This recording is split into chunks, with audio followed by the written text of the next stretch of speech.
નમસ્કાર દર્શક મિત્રો, હું છું રૂપલ લુણીચિયા. સાંભળા ન્યૂઝમાં આપનું સ્વાગત છે.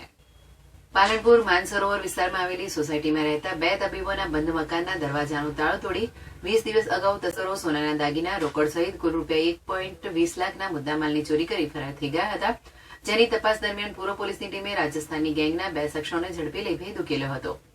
પાલનપુર માનસરોવર વિસ્તારમાં અપૂર્વ દર્શનમાં રહેતા અને કીર્તિસમ વિસ્તારમાં હોસ્પિટલ ધરાવતા ડોક્ટર દર્શન નરેશભાઈ શાહ 20 દિવસ અગાઉ પરિવાર સાથે અમરેલી ગયા હતા.